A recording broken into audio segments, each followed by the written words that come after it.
बिस्मिल्लाहिर्रहमानिर्रहीम। अस्सलाम वालेकुम नाज़रीन, आप देख रहे हैं प्रोग्राम असल बात। मैं आपका मेज़बान मोहम्मद असलान फ़ारूक। कल इमरान खान साहब ने लाहौर का दौरा किया और मुख्तलिफ कन्वेंशन से ख़ताब भी किया। पंजाब के अंदर जो 20 नशिस्तों के ऊपर ज़िमनी इंतखाब होने जा रहा है उसके मुतल्लिक उन्होंने इलेक्शन कमीशन को भी वाज़ेह हदायत दी, जनाब IG पंजाब साहब को भी वाज़ेह हदायत दी और दीगर अदारों के मुतल्लिक भी उन्होंने बात की। उन्होंने कहा कि ये इम्पोर्टेड हुकूमत है, मुसल्लत की गई है, अमरीका की मुसल्लत करदा हुकूमत है। इमरान खान साहब का जो बयानिया है, क्या वो इम्पोर्टेड हुकूमत का बयानिया और अमरीका की गुलामी नामंजूर का बयानिया ये पब्लिक के अंदर बिकेगा? इस बुनियाद के ऊपर पब्लिक वोट करेगी, पॉपुलर वोट की बुनियाद के ऊपर वोट पड़ेगा, या फिर खान साहब की कारकर्दगी भी मैटर करेगी? खान साहब ने 3.5 पौने 4 साल के अंदर जो कारकर्दगी दिखाई, क्या आवाम की नज़र में वो कारकर्दगी भी है या आवाम वो भूल चुकी है? इसके ऊपर आज के प्रोग्राम के अंदर हम बात करेंगे और ये भी बात करेंगे कि जो इमरान खान साहब कह रहे हैं कि जी नून लीग अंपायर को साथ मिलाकर खेलती है, क्या इस दफ़ा जो इमरान खान साहब की हुकूमत एक जमहूरी तरीके से घर भेजी गई थी, इमरान खान साहब इसको भी जो कहते हैं कि अंपायर को साथ मिलाकर किया गया है, आइंदा आने वाले दिनों के अंदर पाकिस्तान की सियासत क्या रुख इख्तियार करेगी? मैं बहुत मशकूर हूँ जनाब उमर सरफराज चीमा साहब का। आप साबिक गवर्नर पंजाब हैं, आप पाकिस्तान तहरीक इंसाफ के सीनियर रहनुमा। सर बहुत शुक्रिया, आपने प्रोग्राम के अंदर वक्त दिया। कल खान साहब ने कहा कि पंजाब के ज़िमनी इलेक्शन कमीशन के लिए इम्तिहान होंगे। मेरा आपसे सवाल सर ये है कि आपकी कारकर्दगी की बुनियाद के ऊपर तो वोट मांगा जाना चाहिए था और आप जाकर कहते कि देखो हमने ये मुल्क के लिए किया है, इस बुनियाद के ऊपर हमें वोट दो। आप लोग एग्रेसिव पॉलिसी लेकर चल रहे हैं, इलेक्शन कमीशन और दीगर अदारों को बुनियाद बना रहे हैं। क्या इलेक्शन कमीशन को आप ये जो इम्तिहान कह रहे हैं कि जनाब आपकी ज़िमनी इलेक्शन जो है वो आपके लिए इम्तिहान होगा, इसका मतलब क्या है? ये कैसे इम्तिहान होगा इलेक्शन कमीशन ऑफ पाकिस्तान के लिए? सर देखिए, आपके सामने सबसे पहले तो ये कि ये जो ज़िमनी इलेक्शन है ये आम ज़िमनी इलेक्शन नहीं, क्योंकि इसके अंदर जो ये ज़िमनी इलेक्शन जो है किसी की जाली डिग्री या किसी करप्शन के पीछे वजह से नहीं। ये जो अरकान PTA के मुनारफ हुए थे, जो लोटे हो गए, उनकी जो उनको डी सीट करने के बाद ये ज़िमनी इंतखाबात का इनेकाद हुआ है। और इसके अंदर खास तौर के ऊपर क्योंकि इस वक्त जो एक गैर आईनी गैर कानूनी वज़ीर आला पंजाब पे मुसल्लत है, वो उसके खिलाफ हालांकि लाहौर हाई कोर्ट के अंदर तादाद जो है आईनी दरखास्तें जो है इस वक्त जो है उनका भी वो ज़ेर बहस हैं। और ऐसे वज़ीर आला की मौजूदगी के अंदर और जिस तरह से अभी आपके सामने गुज़िश्ता दिनों जो है जिस तरह शबीर गुजर के ऊपर भी के दफ्तर पे हमला किया गया, नज़ीर चौहान साहब की जानिब से सरकारी वसाइल का जिस तरह से बेदरगे इस्तेमाल हो रहा है, जिस सीधा दिलेरी के साथ गुंडागर्दी जो की जा रही है हुकूमती जमात की तरफ से, उसके अंदर इलेक्शन कमीशन का किरदार जो है वो और ज्यादा अहम हो गया। वैसे भी असूली तौर पे अगर साफ शफाफ इलेक्शन करवाना जो है जिम्मेदारी तो इलेक्शन कमीशन की है, लेकिन यहाँ पे पंजाब पे खास तौर पे हालांकि बार बार जो है उनको दरखास्तें भी दी जा रही हैं, प्रेस कॉन्फ्रेंसेस भी कर रहे हैं। तहरीक इंसाफ के वाइस चेयरमैन ने भी 2 दिन पहले प्रेस कॉन्फ्रेंस लाहौर में की थी। तो ये उनके नोटिस में लाई जा रही है चीजें, लेकिन इलेक्शन कमीशन का जो है इस तरह से जो जिस अंदाज से नजरअंदाज किया जा रहा है इन तमाम कंप्लेंट्स को, वज़ीर आला का सर्वाइवल ही जो है सर आज के ज़िमनी इलेक्शन के बाद के अंदर अक्सरियत को अपनी जो है वो इंश्योर कर रहे हैं। सर आज लाहौर हाई कोर्ट के फैसले के बाद बना हुआ है, तो ऐसे बंदे के हाथ में आपने मतलब जिसके ऊपर पहले इतने एतराज़ात हैं, उसके हाथ में इतने सरकारी वसाइल और उसको सूबे का सरबराह वो बैठा हो और उसी के सूबे के अंदर सरकारी वसाइल इस्तेमाल हो रहे हैं, इलेक्शन कमीशन कुछ ना करे तो यकीनन फिर इस किस्म के सवाल तो उठेंगे। चीमा साहब, इसमें सर गुजारिश ये है कि इलेक्शन कमीशन को इमरान खान साहब जानिबदार कह रहे हैं सर, और वो कह रहे हैं कि शायद ये नून लीग का इलेक्शन कमीशन है, लेकिन सर अभी कल ही आपको एक फतह नसीब हुई है सवात के अंदर। ये वही इलेक्शन कमीशन है जिसके अंडर सवात इलेक्शन हुआ और आपको फतह नसीब हुई? वो इसलिए हुआ कि इलेक्शन कमीशन वहाँ पे अगर अपना कोई जो है गैर जानिबदार रोल अगर कर रहा था, तो वहाँ की जो मकामी हुकूमत है जी, उसने किसी किस्म की जो है वो प्री पोल या पोलिंग डे के ऊपर कोई रिगिंग नहीं की। आपके सामने कि वहाँ पे इवन जो मुखालिफिन है वहाँ पे भी आप देख लें, वहाँ पे अमन अमान के साथ वो सारा इलेक्शन हुआ है। जबकि उसके बरक्स कराची में जब हुआ अभी चंद दिन पहले एक NA के अंदर इलेक्शन हुआ, किस तरह से 2 जमातों के दरमियान एक खूनी इलेक्शन हुआ। हालांकि अवाम ने उसको इलेक्शन को मुस्तरद कर दिया, कोई वहाँ पे टर्न आउट नहीं हुआ। यहाँ पंजाब के अंदर भी जब जो इनको हुक्मरानों को अपनी नाकामी नविश्ता एतवार नजर आ रही है, यकीनी नजर आ रही है, तो ये इस किस्म के मुखालफिन पे झूठे पर्चे, उनको हरासा करना, इसका क्या मकसद है? चीमा इसका साहब, मकसद सिर्फ यही चीमा है साहब, एक गिला आपसे नून लीग के लोग करते हैं। इलेक्शन करवाया, जितना भी वजारत आला के दफ्तर पे काबिज हुए हैं गैर आईनी गैर कानूनी तरीके पे, उस तरीके से अगर वही हथकंडे इन्होंने इलेक्शन पे आजमाए, वाले दिन अगर उससे पहले भी जो भी हो रहा है और इलेक्शन वाले दिन भी अगर यही हरकतें हुई, तो फिर तो यकीनन ये एक बहुत बड़ा टेस्ट भी होगा और बहुत बड़े जो है उनकी न्यूट्रलिटी के ऊपर बहुत बड़ा सवाल होगा इलेक्शन। चीमा साहब, आज के हाई कोर्ट के फैसले के बाद तो असूली तौर पर अक्सरियत वो खो चुके हैं, एम आई राइट सर? मेरे भाई, उससे भी ज्यादा जो अभी बात है आपने मुझे मुकम्मल नहीं करनी थी कि इलेक्शन जो आज हाई कोर्ट का फैसला आया उसके बाद सब कोई शक शुबा रह ही नहीं गया कि इलेक्शन कमीशन का जो है जानिबदाराना और इंतकामी रवैया रहा है पीटीआई के साथ, जबकि नून लीग को हर लिहाज से उसके नून लीग के लाडलों को जो है उनके कब्जा कायम रखने के लिए जो है वो पीटीआई के 5 लोगों जिस पहले भी जो जितनी जल्दबाजी में डीसीट किया गया, क्योंकि उसका नुकसान सिर्फ पीटीआई को हो रहा था। सुप्रीम कोर्ट के फैसले के बाद हालांकि अब वो चैलेंज किए हैं लोगों ने जाके सुप्रीम कोर्ट में, लेकिन इलेक्शन कमीशन ने आपने देखा कि बाकी सारी चीजों को छोड़ के सबसे पहले उसका फैसला करवाया, और फिर जो उसके बदले में जबकि जो पीटीआई के 5 जो वापस आने थे रिजर्व सीट पे, उनको तो रोक के बैठे हुए ताकि 17 जुलाई तक ये अपनी अगर यहाँ से इंश्योर कर लेते हैं, अपने नंबर्स पूरे कर लेते हैं, तो फिर उससे कोई फर्क नहीं पड़ता अगर पीटीआई के 5 बंदे और आ गए। तो ये सारा जो एक पूरा एक गैंग मिल के जो शरीफ और जरदारी गैंग है, ये उनका ये पूरा प्लान है कि किस तरह से उन्होंने पहले मरकज पे कब्जा किया, उसके बाद पंजाब पे, और दूसरी तरफ जरदारी गैंग जो है वो सिंध में अपना कब्जा कायम रखे हुए। चीमा साहब, कल सिंध के अंदर बलदियाती इंतखाबात हुए, एक सिंध में इलेक्शन हुआ है और एक जो है स्वात में हुआ है। 2 मुख्तलिफ हुकूमतें थी, दोनों का आपके किरदार सामने रख लें, किस तरह से सिंध के अंदर खूनी इलेक्शन हुआ है और जो दूसरी तरफ जीबी के अंदर इलेक्शन हुआ। जब भी जहां भी फ्री एंड फेयर इलेक्शन होगा मेरे भाई, तो आज अवाम की राय बिल्कुल वाज़ेह है कि पीटीआई के उम्मीदवार वाज़ेह अक्सरियत से जीतेंगे, लेकिन शर्त यह है कि साफ और शफाफ इलेक्शन का इनेकाद जरूरी। सर चीमा साहब, पंजाब के अंदर एक बहुत बड़ा इम्तिहान है, बिल्कुल ठीक है, आपने इस पे बड़ा वाज़ेह अपना मौक़िफ़ दे दिया। एक गैर आईनी गैर कानूनी वज़ीर आला के होते हुए आप कैसे एक्सपेक्ट कर सकते हैं कि जो है ये इंश्योर कर लेंगे, कर पाएंगे? यही चैलेंज है जो खान साहब ने कहा कि इनके लिए टेस्ट है कि एक गैर आईनी गैर कानूनी वज़ीर आला के होते हुए इलेक्शन कमीशन किस तरह जो है पंजाब में जितनी इलेक्शन जो है ये साफ शफाफ करवा सकेगा। ये बहुत बड़ा चीमा साहब, इसमें जो नून लीग के लोग आपसे गिला करते हैं या आपकी जो अपोजिशन की जमातें हैं जो आपसे गिला करती हैं, जो आज हुकूमत में है, वो कहती हैं कि तहरीक इंसाफ की इलेक्शन कैंपेन जो है वो अग्रेसिव हो चुकी है, अपनी कारकर्दगी की बुनियाद पर नहीं है, वो अदारों को मलाइन करने की बुनियाद पर है, अदारों को डिक्टेट करने की बुनियाद पर है। आपने तकरीबन 4 साल हुकूमत की है सर, कारकर्दगी भी तो सामने रखें। बाकी के तमाम इंतखाबात से मुख्तलिफ हैं, क्योंकि इनकी बैकग्राउंड फर्क है, इनके जो नताइज निकलने वाले हैं वो मुख्तलिफ हैं। ये जो ज़मीनी इंतखाबात हो रहे हैं ये उस कड़ी का हिस्सा है जो बैरूनी साजिश जो है पिछले 2-2.5 माह से मुल्क पे मुसल्लत जारी है। मुदाखलत के जरिए इन्होंने पहले मरकज में कब्जा किया, फिर उसके बाद पंजाब में जिस तरह से कब्जा को अपना पक्का करने के लिए ये सारा जो ज़मीनी इंतखाबात हैं, इसके अंदर यकीन क्यों ना बात की जाए उन तमाम लोगों की, उन तमाम किरदारों की जो इस बैरूनी साजिश के अंदर इन्वॉल्व है, जो बैरूनी साजिश के सहूलत के सर पर जो सर देखिए, नेशनल सिक्योरिटी की मीटिंग के अंदर ये बात दो दफा कही गई। अवाम लोग सवाल तो उठाएंगे कि जब नून लीग का जो लोग जाते हैं अदालतों में जाते हैं तो उनको खड़े खड़े जो है उनको रिलीफ मिल जाता है, जबकि मुखालिफिन जाते हैं तो उनको जो है हफ्तों जो है सिर्फ धक्के खाने को मिलते हैं।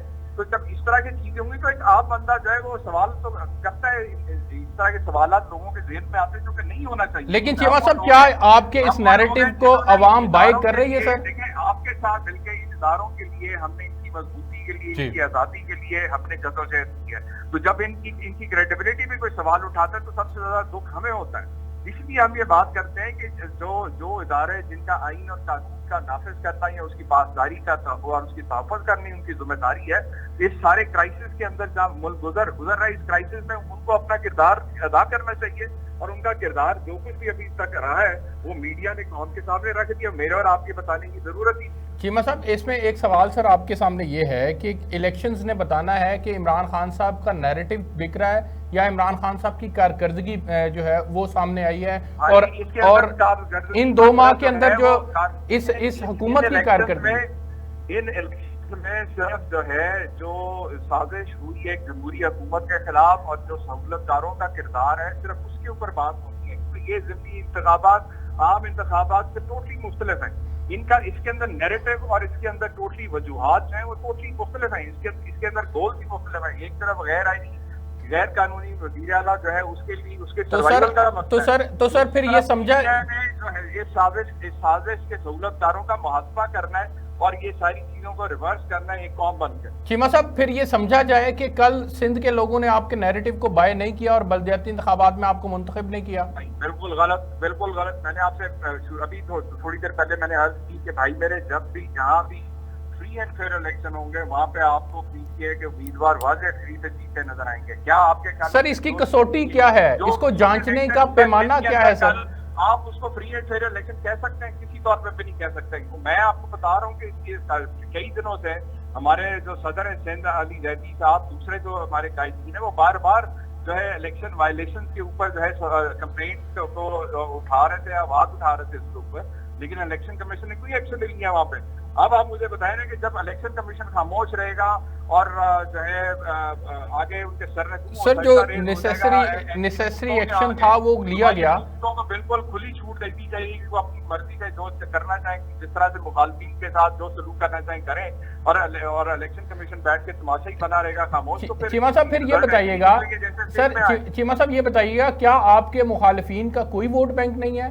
क्या आपकी जीत ही ये पैमाना होगी कि इलेक्शन शिफाफ हुए? मैंने तो ये कहा ही नहीं, कभी भी हमने नहीं कहा। हम वाहिद जमात हैं जिन्होंने वोट के इस्तेहकाक के लिए 126 दिन जो शाहबाद में धरना दिया था वो वोट के इस्तेहकाक के लिए था। और वोट का इस्तेहकाक का मतलब खाली नहीं है कि पीटीआई का वोट का इस्तेहकाक, हर जमात के वोटर का वोट का इस्तेहकाक कायम होना चाहिए। और तभी हो सकता है जब फ्री एंड फेयर इलेक्शन हो, इलेक्शन की ट्रांसपेरेंसी। हम चाहते हैं कि हमारे इवन जो मुखालिफिन है उनके वोट का भी इस्तेहकाक जो है मजबूती होना चाहिए, उनको भी पूरा जो है एक ट्रांसपेरेंट और फ्री एंड फेयर इलेक्शन उनका भी हक है। ठीक। चीमा साहब, क्या ज़िमनी इंतखाबात के अंदर वोट बरादरी की बुनियाद पर नहीं पड़ते, मसलक की बुनियाद पर वोट नहीं पड़ते, रिश्तेदारियों की बुनियाद पर वोट नहीं पड़ते? आप क्या समझते हैं? या पॉपुलर वोट होता है, लीडर सामने आता है, कैंपेन करता है और वोट डल जाते हैं? आपकी क्या स्ट्रेटेजी है सर इन दुनिया के अंदर? पूरी दुनिया में ऐसे होता है, जहाँ पे भी खास तौर पे जो थर्ड वर्ल्ड कंट्रीज है वहाँ पे जरा ये ज्यादा एलिमेंट जो आपने जिक्र की यहाँ पे ये ज्यादा होते हैं। लगता है ये मल्टीपल फैक्टर्स होते हैं जो सब मिल के जो है एक नेगेटिव और जो है और सर एक सक्सेस का बायस बनते हैं किसी भी जमात के लिए या कैंडिडेट के लिए। इसलिए हमारे यहाँ जो है आप रूरल एरियाज में जाएं तो आपको जरा ज्यादा नजर आएगा। लेकिन जो बुनियादी चीज है जो इन सारी चीजों को देखें, चाहे किसी बरादरी बेस पे किसी को वोट डाले तो ठीक है, उसका हक है, लेकिन जो इलेक्शन जो कैंडिडेट्स हैं उनको जो है बिल्कुल एक फेयर प्ले मिलना चाहिए। फ्री एंड फेयर इलेक्शन उनको इलेक्शन कमीशन ने इंश्योर करना होता है।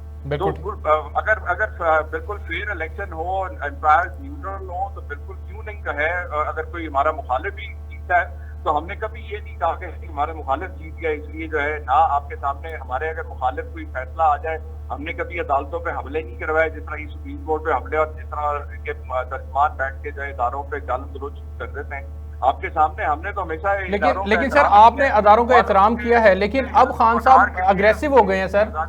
अब खान साहब अदारों के ऊपर तनकीद कर रहे हैं, न्यूट्रल कह कर बार बार तनकीद की जा रही है सर। देखिए वो बिल्कुल उनकी तनकीद इसलिए भी जायज है क्योंकि ये तो वो बात होगी ना कि आप मारे और अगले को कहीं रोता भी ना दें। बात ये है कि अगर जो है अगर कोई इदारा जो है तो हमने हमेशा कहा है, जैसा ब्यूरोक्रेसी के बारे में भी हमने वाज़ेह कहा है कि भाई आप सर्वेंट ऑफ स्टेट हैं, आपका कोई मकसद नहीं है किसी जमात की के आप जाती मुलाजिम बने। इसी तरीके से जो इदारे हैं उनको उनकी न्यूट्रलिटी कायम रहनी चाहिए। जब आप देखें ना, जब हम ये थोड़ी कहते हैं कि आप जब हमारी बारी हमारे साइड पे हो जाए और दूसरों की तरह, हम तो ये कह रहे हैं कि न्यूट्रल इदारों को न्यूट्रल ही रहना चाहिए। चीमा साहब मुझे एक ब्रेक पे जाना है, मैं ब्रेक से वापस आता हूं तो फिर यहीं से कंटिन्यू करेंगे। नाज़रीन एक ब्रेक लेते हैं। साबिक गवर्नर पंजाब जनाब उमर सरफराज चीमा साहब मेरे साथ हैं, एक ब्रेक लेते हैं, मेरे साथ रहिएगा।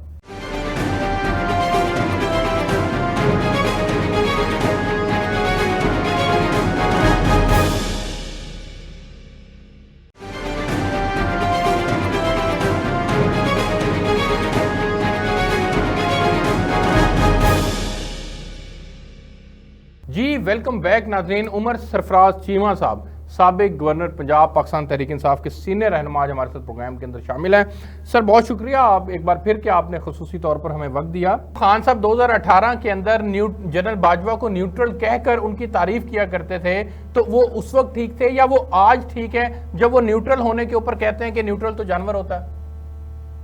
देखिए वो और कॉन्टेक्स्ट में उन्होंने बात की है। आप देखें ना, आप दो मुख्तलिफ बातें कर रहे हैं। हम अभी फ्री एंड फेयर इलेक्शन की बात करते करते अब आप दूसरी तरफ आ गए।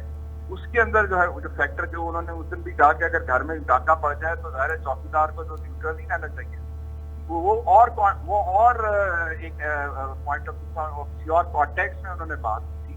ये टोटली अच्छा सर, चीमा साहब बात कर रहा था वो इलेक्शन की फेयरनेस पे बात हो रही थी। न्यूट्रल एम्पायर जो है जो इदारे हैं उनको फिर वो जो है दोनों तरफ जो है रिलीफ अगर मिलना चाहिए तो दोनों को घंटों में मिलना चाहिए, वरना फिर दोनों को रीच है उनको उनके साथ इक्वल ट्रीटमेंट होनी। चीमा साहब आइन के अंदर ये लिखा हुआ है कि तहरीक अदम एतमाद के जरिए से किसी भी प्राइम मिनिस्टर को उसकी सीट से अलग किया जा सकता है।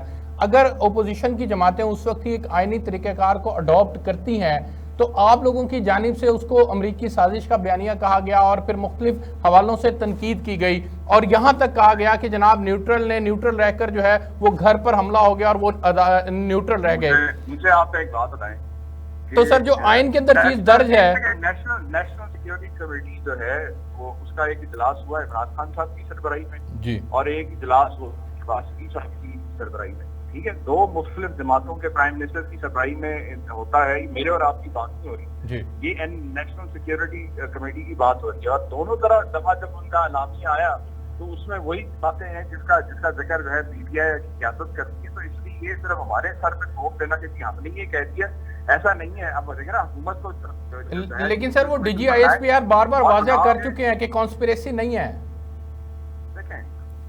वो इस पे बार कहा गया कि मुनासिब तो नहीं है कि जब हम कहते हैं कि जनाब हम फौज को या इदारों को सियासत में सीखना चाहते हैं तो उनको खुद भी जो है इन मामला में जो है गुरेज करना चाहिए कमेंट करने से।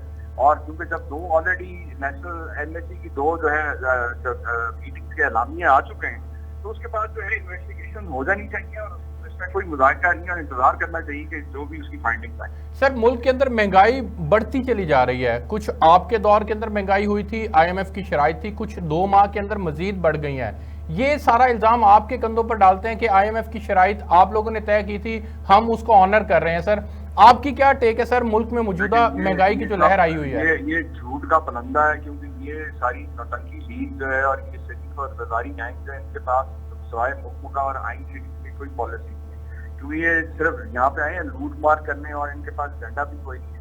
अब आपके सामने जो 2 महीने पहले इमरान खान की हुकूमत जो है वो इन्हीं मसाइल और इसी मुल्क के अंदर जो है उन्होंने कहा था कि 30 जून तक ना बिजली बढ़ाएंगे ना पेट्रोल बढ़ाएंगे। और जो उन्होंने अजाफी टैक्स इकट्ठा वो कर रहे थे 500 अरब से ज्यादा का, वो अब आपको रिलीफ पे दे रहे थे। तो वो कहा गया वो अब ये हो ये रहा है कि ये बजाय अब आपको रिलीफ देने का इन्होंने बहुत सारा जो है वहां पे डाल दिया महंगाई का।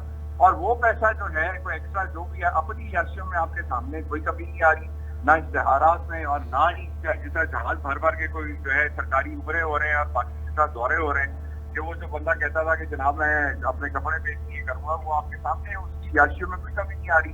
वो तो वो उल्टा बल्कि और जो है एक तरफ मुल्क खसारे में और उन्होंने बिल्कुल इलेक्शन को सामने रखते हुए वो तमाम जो हर एक आपस में जो रोटियां बांटी हैं वो आपके सामने कि वो ऐसे लेकिन सर शेख रशीद साहब का मानना कुछ और था सर, बनाने का मंसूबा बनाया हुआ।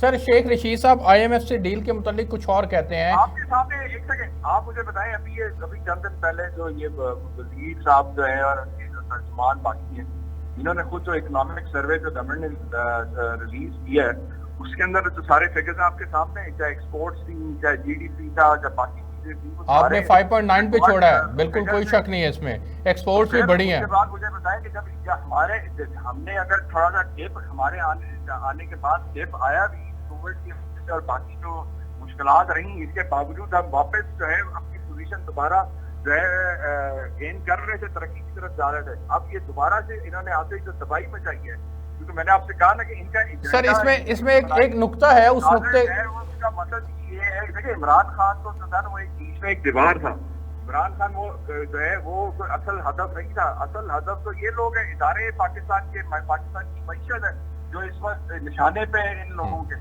हमें तो साजिश करके हटा दिया एक साइड पे, लेकिन अब आपके सामने इस वक्त जो सारा अटैक है वो इदारों के ऊपर है। वो सारा जो सुबह शाम जो इनके इकदाम है वो सिर्फ और सिर्फ मईशत को तबाह करेंगे। चीमा साहब, इसमें सर एक सवाल सर ले लें। थोड़ी सी जो इंडस्ट्री जो चली थी, जो एक्सपोर्ट ऑर्डर रिकॉर्ड आ रहे थे, जो लोगों ने एक्सपोर्ट के रिकॉर्ड फिगर्स आ रहे थे, वो आपके सामने वो सारी इंडस्ट्रियां बंद हो रही है, लोग बेरोजगार हो रहे हैं, जराइम में इजाफा होगा, बाकी महंगाई के जो असरात है वो आपके सामने। चीमा साहब इसमें एक अपने अखराजात पे तो जो है इन्होंने इजाफा भी कर लिया और सरकारी मुलाजिम की तनख्वाहों में भी सर इन्होंने सुपर टैक्स लगाने की बात की और दीगर इनिशिएटिव्स लिए हैं। मैं एक सवाल आपके सामने रखना चाहता हूं कि शेख रशीद साहब ने भी इसको इस अंदाज से कहा है कि इमरान खान साहब के खिलाफ जो भी मुमकिन तौर पर साजिश हुई थी। 40,000 वाला जो है वो गरीब है, उसको 2,000 रुपए हम देंगे, इमदाद देंगे, और 50,000 100 रुपए वाला जो है वो अमीर है, उस पर 2.5% उस पर लगा तो उस पर टैक्स लगा दिया। तो ये अजीब किस्म की ये इनिशिएटिव और ये सारा ये ड्रामेबाजी जो है ना आपके सामने इन्होंने आगे जिस तरह से सेहत कार्ड को जिस तरह इन्होंने महदूद करने की कोशिश की जा रही है, जिस तरह से एहसास के प्रोग्राम, यानी कि जो पैसा इमरान खान एहसास में, सेहत कार्ड में, जो पेट्रोल में रिलीफ दे रहा था, बिजली में रिलीफ मिल रहा था, वो सारा पैसे इन्होंने अपनी अयाशी और सियासी रिश्वत की अलग कर दिया। अच्छा सर, अवाम का सुबह शाम जो है खून नचोड़ा सर जो आपके ऊपर इल्जाम लगता है सर, मैं चाह रहा हूं उसका भी जवाब दीजिएगा। वज़ीर-ए-आज़म पाकिस्तान ने भी बारहा कहा कि आप लोगों को जब जाने का पता चला कि आपकी हुकूमत जा रही है अदम एतमाद के जरिए से, तो आप लोगों ने जो IMF से डील की थी उस डील को तोड़ दिया, बिजली के ऊपर सब्सिडी दे दी, पेट्रोल के ऊपर सब्सिडी दे दी, जबकि खजाना खाली था। ये भी तोड़, अभी इलेक्शन आ रहा है ना, ताकि जो कौम का पैसा जो अब्बा जी का माल समझ के बांट रहे हैं, ये तोड़ के दिखाए ना, ये रिलीफ दे के क्यों नहीं, हमने किया तो अवाम के लिए किया ना, जो अवाम को रिलीफ दिया। अगर ये समझ लेंगे हमने IMF की वो करके, ये भी जरूरत करें करके दिखाएं। ये ऐसे देखें, बार बार हमारे जो तर्जुमान है वो इस चीज को वाज़ेह कर चुके हैं कि हमारा एग्रीमेंट जो है वो तो पहले ही खत्म हो चुका था। ये जो एग्रीमेंट जो है, ये जो सिर्फ गलत एक बयानी से बात करते हैं, हम लोग कुछ कर रहे हैं, इनके अपने वजीर ने कहा कि नहीं, इसका उसके साथ कोई ताल्लुक नहीं है। इसलिए ये सुबह शाम जो है सिर्फ और सिर्फ आगे झूठ का फलंदा रोज अपने तर्जुमानों के बयानात के अंदर कोई जो है वो मुताबिकत नहीं है। एक बयान जो है देता है जनूब का, दूसरा देता है शुमाल का। तो अवाम, मकसद सिर्फ इनका है कि अवाम को कंफ्यूज रखा जाए और अवाम को बस बेवकूफ बनाने के लिए सुबह शाम ये टीवी पे आगे बढ़ जाए। चीमा साहब, मेरे आखिरी सवाल आपसे है, मेरे पास वक्त खत्म हो गया है, कि अब इलेक्शन होंगे, इलेक्शन के नताइज को तहरीक इंसाफ किस बुनियाद पर तस्लीम करेगी? क्या सिर्फ जीतेगी तो तस्लीम करेगी, अगर हार गई तो तस्लीम नहीं करेगी? नहीं, PTI की सिर्फ एक ही शर्त है कि इलेक्शन साफ शफाफ होने चाहिए। ठीक, उसकी कसौटी क्या है, पैमाना क्या है सर साफ और शफाफ होने का? आप कैसे तस्लीम करेंगे? आप मीडिया है, आप आए उन हलकों में जाएं, जाके देखें, लोगों से पूछें जो मैं बात कर रहा हूँ, मैं गलत बात कर रहा हूँ क्या? वहाँ डेवलपमेंट और सरकारी वसाइल नहीं इस्तेमाल रहे, लोगों को हरासा नहीं किया जा रहा, लोगों को पैसे देके उनके ID कार्ड नहीं लिए जा रहे हैं। वहाँ पे इलेक्शन कमीशन मतलब सुम्मू बुकू वहाँ पे उसको नजर नहीं आता, मतलब वहाँ पे जाता ही नहीं। वहाँ पे आप ये कह रहे हैं कि प्री पोल रिगिंग की जा रही है?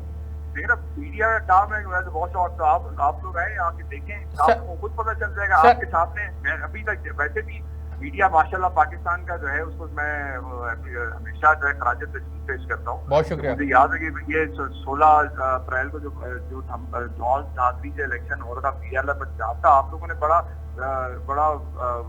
कौम को बड़ा बराह रास्त दिखाया कि किस तरह से जो है गुंडागर्दी और बदमाशी से जो है किस तरह सरकारी वसाइल इस्तेमाल करते हुए इन्होंने जो है इलेक्शन को जो सारा वहाँ पे धांधली की और जिस तरह सारा हर चीज को उल्टा के रखी है अपने मुखालफी MCA member of the parliament को जब वहाँ floor of the house police को बुला के कुटवा दिया। सर बहुत शुक्रिया आपका कि आपने खुसूसी तौर पर वक्त दिया। नाजरीन, उमर सरफराज चीमा साहब, साबिक गवर्नर पंजाब, पाकिस्तान तहरीक इंसाफ के सीनियर रहनुमा, हमारे साथ प्रोग्राम का हिस्सा थे। एक ब्रेक लेते हैं, मेरे साथ रहिएगा।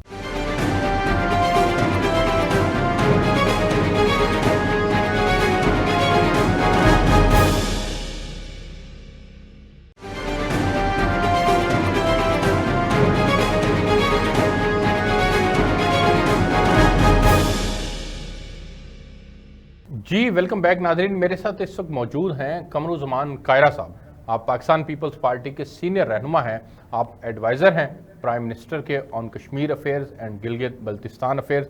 सर बहुत शुक्रिया आपका प्रोग्राम के अंदर वक्त देने के लिए। सर कल सिंध के अंदर बल्दियाती इंतखाबात हुए और हमें अक्सर जगहों के ऊपर लड़ाई झगड़े भी देखने को मिले, डाकुओं की जानिब से पोलिंग स्टेशन के अमले को यरगमाल बनाने के भी वाक़यात देखने को मिले। सर पाकिस्तान पीपल्स पार्टी की वहाँ पर हुकूमत है, इस तरह के वाक़यात क्यों हुए और इमरान खान साहब ने उसको मुस्तरद कर दिया है? वो कहते हैं कि ये धांधली ज़्यादा इंतखाबात हैं। सर देखिए, पहली गुजारिश है कि खान साहब को हुकूमत वो चाहिए जिसके वज़ीर-ए-आज़म वो हो, असेंबली वो चाहिए जिसमें उनकी मेजॉरिटी हो, सूबाई हुकूमतें वो चाहिए जो उनके ताबे हो, फौज वो चाहिए जो उनके साथ खड़ी उनका हुक्म फरमानी करे, अदलिया वो चाहिए, इसी तरह उनको इलेक्शन कमीशन वो चाहिए जो उनकी मर्जी के इलेक्शन कराए, उनकी मर्जी के नताइज दे। जब इलेक्शन कमीशन ने उनका इलेक्शन कराया तो अच्छा था जी। चीफ इलेक्शन कमिश्नर उन्होंने अपनी मर्जी से चुना तो अच्छा था। उसने ममनुआ फंडिंग केस का फैसला करने का अंदिया दिया, केस सुनना शुरू किया जी। बुरे हो गए। 2 मेंबर इलेक्शन कमीशन से जो खान साहब ने लगाने थे अपने दौर में नहीं लगाए, तो इसमें अब किसी का कसूर क्या है जी। रही बात अगर सॉलिड रीजन है तो बिल्कुल वो आए, आके अपना रीजन जो है इलेक्शन कमीशन को दें और इलेक्शन कमीशन उनके इशू को एड्रेस करेगा। दूसरी बात यह है जी कि क्या सिंध के अंदर कोई ऐसा रिजल्ट भी आया जो गैर अमकानी था? सारा मीडिया ये रिपोर्ट कर रहा था, सर्वे ये रिपोर्ट कर रहे थे जी कि इसी तरह के रिजल्ट आने की इम्कान थे, क्योंकि सिंध के अंदर पीपल्स पार्टी की हुकूमत है, एमएनएज एमपीएस है, लोग पीपल्स पार्टी के साथ हैं जी। बाय इलेक्शन हुए उसमें भी लोगों ने पीपल्स पार्टी का साथ दिया, लोकल पार्टी में भी रिजल्ट सही आए। तो अब इसके ऊपर एतराज तो उनका लेकिन सर एमक्यूएम और जेयूआई ने भी रिजल्ट नहीं माने बल्दियाती इंतखाबात के, उन्होंने भी धांधली का इल्जाम लगाया। जमाते हैं उनका अपना हक है, जरूर करें, लेकिन कोई सॉलिड रीजन देना फलां जगह हुआ है। इलेक्शन कमिश्नर ने कहा है कि अगर किसी जगह से बताया तो वहाँ री इलेक्शन हो जाएगी। सर इलेक्शन कमीशन और पाकिस्तान के किरदार के ऊपर इमरान खान साहब ने कल लाहौर के अंदर बात की है। वो कहते हैं कि ये ज़िमनी इंतखाबात इलेक्शन कमीशन और पाकिस्तान के लिए इम्तिहान साबित होंगे। आप खान साहब के जितने तहफ़्फ़ुज़ात हैं सर, उनको सामने रखते हुए फैसले क्यों नहीं कर पा रहे? उनके जितने ग्रीवियंसेस हैं उनको दूर किया जाए और खान साहब को भी सुना जाए। सर वो कहते हैं कि प्री पोल रिगिंग हो रही है। खान साहब की अपनी ख्वाहिश अपनी जगह, इलेक्शनों में बंदा हार जाता है, हुकूमतें गिर जाती हैं, आजादी साथ छोड़ देते हैं। अपने रवैयों पे गौर करें, अपनी पॉलिटिक्स पे गौर करें और अपने आप को वो रीऑर्गेनाइज करें तो अगले इलेक्शन की तैयारी करें। अब सवाल ये है कि खान साहब ने पंजाब के बाई इलेक्शन के अंदर जी क्या कहा, क्या एतराज है उनका? कोई स्पेसिफिक बात कही जिसको एड्रेस किया जा सके? वो इलेक्शन कमीशन को बताएं कि उनको किस खास इशू पे एतराज है जी, तो फिर उसकी बात की जा सकती है। उनके बिल्कुल तहफ़्फ़ुज़ात दूर होने चाहिए जी। उनको एक आज़ादाना माहौल मिलना चाहिए इलेक्शन के लिए। सर वो ये कहते हैं कि ये इंतखाबात, अभी आपसे पहले मेरे साथ साबिक गवर्नर पंजाब उमर सरफराज चीमा साहब थे, उनका मानना ये है कि ये इंतखाबात का हमारी कारकर्दगी की बुनियाद पर नहीं लड़ा जाएगा, ये इंतखाबात उस बयानिए की बुनियाद पर लड़ा जाएगा जो इम्पोर्टेड हुकूमत मुसल्लत की गई, अमेरिका की साजिश की गई और इस बात को अब अवाम बाय करती है। उनका मानना ये है। देखिए ये तो हर इलेक्शन में पता चलेगा ना, उनकी तो अपनी क्लेम तो वो आसमान तक कर सकते हैं, लेकिन सवाल ये है कि उनका एतराज क्या है। एक तो यह कि धांधली होगी, ओके, ये तो एक हुआ जनरलाइज इशू जी। दूसरा ये है कि क्या वहाँ पे को हुकूमत जो है वो इलेक्टोरल रूल की मुखालफत कर रही है, खिलाफवर्जी करते हुए खुद खान साहब गौर करें। पाकिस्तान के अंदर बाय इलेक्शन हो, केपी के बाय इलेक्शन हो, पंजाब के बाय इलेक्शन हो, गिलगित बल्तिस्तान के इलेक्शन हो या कश्मीर के इलेक्शन हो, खान साहब ने इलेक्शन कमीशन की वाज़ेह अहकामात की खुली खिलाफ वर्जी की। बिल्कुल ठीक। उनको एक तरफ उठा के फेंकते थे। आज वो कह रहे हैं कि हमें फिर फील्ड ही मिल रहा जी। आज कह रहे हैं कि इलेक्शन रूल्स पे अमल नहीं हो रहा जी। तो इनकी बात में बहुत ज्यादा तजाद है। बिल्कुल। लेकिन फिर भी खान साहब को एक फेयर मिलना चाहिए, चाहे उनको वो स्पेसिफिकली बताएं कि फलां हल्के में ये बेज़ाब्तगी हुई है, इसको एड्रेस होना चाहिए। बिल्कुल, हम भी कहेंगे एड्रेस होना चाहिए सर। वो ये जनरली, क्योंकि मुझे पता है मैंने हार जाना है। सर वो ये कहते हैं कि सिंध में आपकी हुकूमत है, तो वहाँ पर भी सरकारी मशीनरी का इस्तेमाल हुआ बल्दियाती इंतखाबात की हद तक, और यहाँ पर पंजाब के अंदर हमजा शहबाज की हुकूमत है, और चूंकि इन इंतखाबात के नताइज की बुनियाद पर सीएम शिप का फैसला होना है, तो यहाँ पर भी इंतजामी मशीनरी इस्तेमाल की जा रही है, प्री पोल रिगिंग की जा रही है। पुलिस को उन्होंने एड्रेस किया, राउत सरदार साहब को उन्होंने एड्रेस किया कि आप अपने किरदार को ठीक करें। ये प्री पोल रिगिंग की बात कर रहे हैं सर। वो उसका क्या रेमेडी क्या होगी, मतलब ये कहाँ पे करे, पुलिस वाला क्या करे? मतलब उन्होंने बताया होगा जी फलां हल्के में फलां पुलिस वाले ने फलां बंदे को जबरदस्ती अब उसकी सूरत हाल चेंज की है, उसकी लॉयलिटी बदलाई, तो ये ऐसा इशू है, ये ऐसा इल्जाम है, आंसर इज नो। और अगर नहीं है, क्या किया इल्जाम है?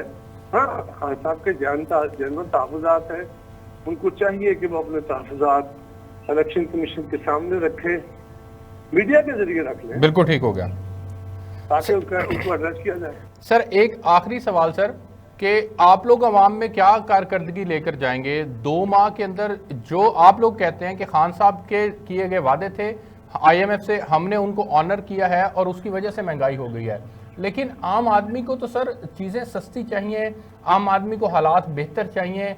आज अगर आम आदमी से हम जाकर पूछते हैं तो खान साहब के 3.5 साल की कारकर्दगी वो भूल गए हैं, उनको मौजूदा कारकर्दगी याद है। तो आप लोग क्या लेकर जा रहे हैं सर अवाम में? यकीनन कि आम आदमी की जिंदगी में बहुत तकलीफ हुई है, बहुत तंगी आई है, कोई दूसरी राय नहीं। आम आदमी को बहुत मुश्किलात का सामना करना, पहले ही मुश्किल जिंदगी थी और मुश्किलात बढ़ गई, बहुत बढ़ गई। लेकिन आम आदमी ये भी समझता है, और मीडिया ने और सोशल मीडिया ने जहां हमारे ऊपर तनकीद की है, वहां ये और खान साहब के लिए मदद सराई हुई है या मुगलजात का इस्तेमाल हुआ है, वहाँ साथ ही साथ अवेयरनेस भी आई है। ठीक, लोगों को ये भी पता है कि हुकूमत के पास कितनी स्पेस है। अगर हुकूमत ये फैसले नहीं करती, जो कि IMF की बिल्कुल हिदायत है जी, और अगर ये फैसले नहीं होते तो फिर क्या होता? फिर हम IMF की शरायत नहीं मानते तो हम डिफॉल्ट में चले जाते।